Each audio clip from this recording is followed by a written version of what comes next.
you watched Colorado versus TCU, right? I got to be honest with you. And I was somebody who before this season, when we were betting, I used to bet a lot of Jackson State games. I used to bet a lot of FCS games. I was very much a Deion Sanders fan in the FCS.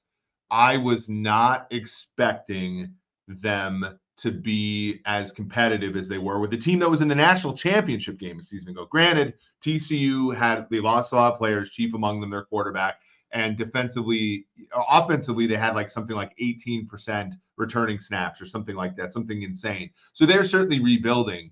But what Deion Sanders has done in the transfer portal, like bringing over basically all of his players brand new. 80 plus, right?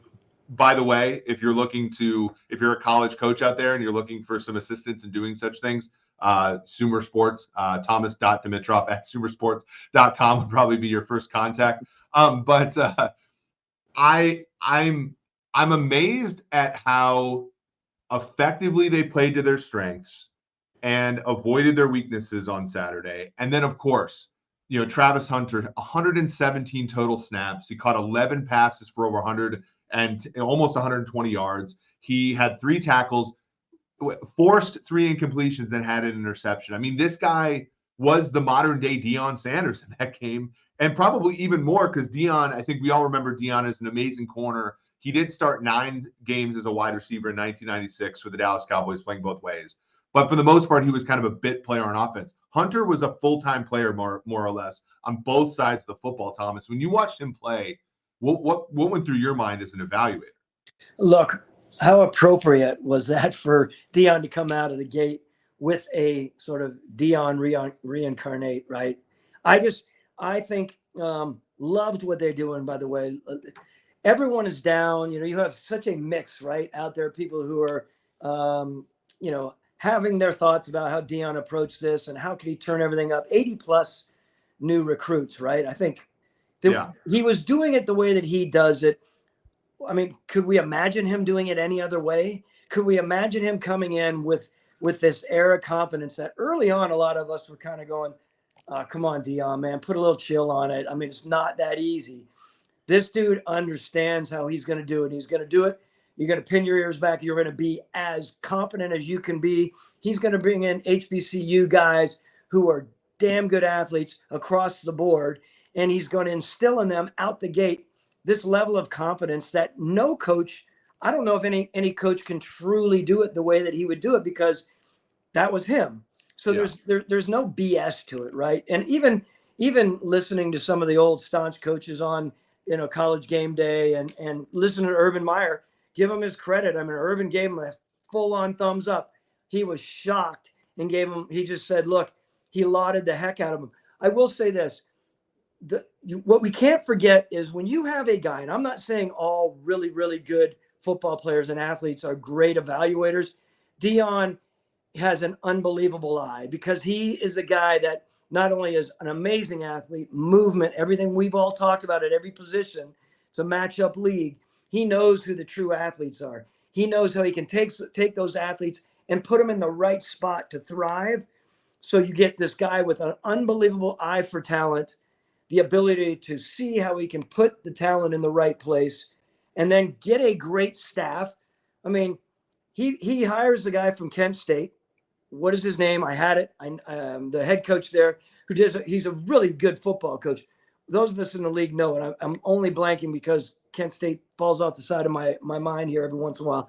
But what he did is he brought coaches in like that, and he's the CEO. I was listening to Michael Lombardi. He was talking about the CEO of the team, right? I'm not a huge fan of coaches being the CEO of everything because sometimes it's too big for them. But Deion can take that role in a college program. And I think he's kicking it off very, very well, of course. Yeah, for sure. So it was Sean Lewis who joined his staff. And like you said, there's so much about Deion that so there's so much about Deion that provides us lessons in football. And I think this is important.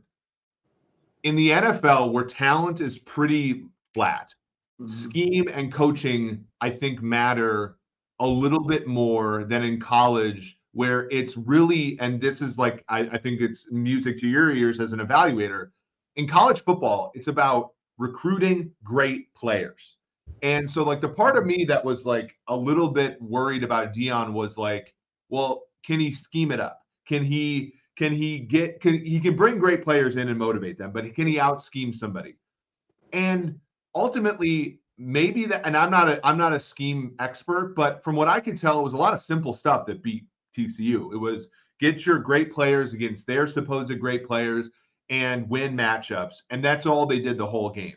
And so I think a lot, and so if Deion really does have an edge in bringing in great players and getting them into then this should be sustainable, because college football is no more like, when you look at like the statistics around like what wins in the NFL, it's like quarterback and it's like not being weak anywhere. And in college football, it's a lot more like defensive line and offensive line, like you're true strong. Like if you have a great interior defensive lineman in college, the other team's pretty screwed, because there's not like a guard, and like a normal college team kind of isn't very good. And so maybe Deion sees that. But then the other thing that's just, to me, is so cool, and maybe this only works in college, but I wouldn't put it past him for it working in the NFL, is we've seen time after time Mike Singletary struggle as a head coach. We've seen, a lot of like Dick, we've seen a lot of of players who were the best that ever played at their position type players struggle because they can't relate to a player who has weaknesses the way that they never did, right? Like Mike Singletary was not only an incredible athlete, but also insane. And also just like everything you wanted in a middle linebacker. So if a middle linebacker is like a little timid or whatever, like he might not be able to relate to him. And it's funny because I watched Deion Sanders and I'm like, my first instinct is to think that's also how he's going to be. But I think what Deion does is, you can tell that he's incredibly loving of his players, but he also has a standard. Like, and Ryan says this, one of our loyal listeners, I want winners. He instead of saying, I can't work with these guys because they're not as good as I was, he's like, this is the standard. If you want to play here, you got to be as good as I was, right?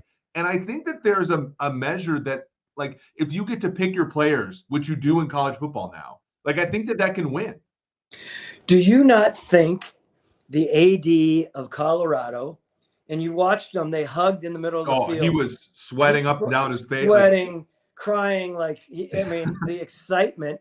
I was going to call him and say, I have a funny little parallel, and that was when Matt Ryan threw his first touchdown pass, and everyone wondered if it was going to really be for real. Do you not think, that AD, he has been taking it for the last, I don't know how many months, thinking, come on, what are we doing? Deion, think about it. Every time I turn around, Deion's on a commercial. He was doing an almonds commercial during the game, right? During the TCU game, a California almonds commercial. I'm blown away. Every time you turn around, I'm thinking, there is no one, marketing that school, that program more than Deion anyone has ever marketed any program. Even when I compare his, and it's really ironic that the two of them are on a commercial together, but there's Deion right next to Nick Saban doing the Aflac commercial. And, now Nick is working to pull that smile out more. God bless him. It's good to see that. But it's just a funny dichotomy there between personalities. Yeah. Anyway, I'm not meaning to get off on a tangent here, but the AD, all I know is, can you imagine the pressure on him? If it fell, he never surfaces again. Yeah. By the way, people forget Nick Saban, a alumni of the 1995 Cleveland Browns, just like the co-host here, Thomas Dimitrov. By the way, we have to have an episode when it's slow in the off season, right? When there's nothing else to talk about, we need to have an episode just about the 95 Browns so that we can reminisce about all of the names, because there's like a dozen names that ended up being something from that team, which is awesome. I agree. I think with Colorado too, the gamble on Deion was always a good one. And here's why. We talked to our friend Solomon Wilcox, my former coworker at PFF, and just a great human, Eric Bieniemy, Mike Pritchard, who I've done some media work with. Like, those Colorado teams in the late 80s, early 90s were those were winning football teams, national champion type teams. And you had a little Cordell Stewart 94, right? And you kind of had that stuff. Rashawn Salam, I believe, was from Colorado, if I'm not mistaken. And since then, you really haven't had anything at Colorado.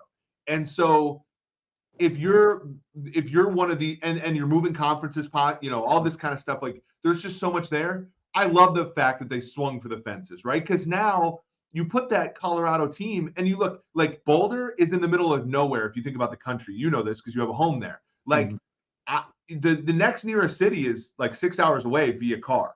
And so like it's kind of got its own, that's its own, you could own that entire region of college football if you're amazing. And I think that swinging for the fence on Deion was, and ultimately, they might come out and lose to Nebraska next week. Who knows? But like swinging for the fence was the right move because we've seen the standard at Colorado and it's high and it hasn't been achieved in decades. And so this is like the one shot that they had, I think, to get it back into that realm of respectability and, winning. Now, look, Boulder is an awesome area. It's a lot of people's utopia. Obviously close to Denver, but before you go, to your point, you have Colorado State up the street, but that's a different world. You got Arizona State down, and then all the way out towards Utah. I mean, yeah, you're a ways away. That state has been hanging off the edge for a while since back in the early 90s, right? My good friend, one of my very best friends in the world and in the league, is Matt Russell. Matt Russell used to be with the Broncos. He's now with the Eagles with Howie Roseman and Dave Caldwell. Matt Russell, like I've told you before, he's got one of the best eyes for talent. Played linebacker. Remember, he won the Butkus Award. One of the toughest ass guys. Great, great guy. And I was talking to him about it. He just said, look, it's not necessarily everyone's style there, but I mean, everyone in that town, everyone, not just up on the hill, talking about down in the area of Boulder, down along Pearl Street Mall. I mean, it's all prime. It's pretty amazing to see it. Yeah, and that's so cool, right? Because college football gets a rap of being like, to your point about Saban and Kirby Smart and Ohio State, Michigan. Jim Harbaugh, by the way, a good NFL player who's turned out to be a pretty good coach. Maybe a little bit of a counterexample there to what we're talking about. But college football gets a rap of like not being inclusive to a lot of different, like in the NFL, like look, Detroit's, much to our surprise, Detroit is playing Thursday, right? 2 years ago, they got the number 2 pick. The NFL cycles through teams good and bad. College football is a little bit more stable in that regard. And so a team like Colorado popping up and being the toast of the town, that's exactly, I think, what the sport needs.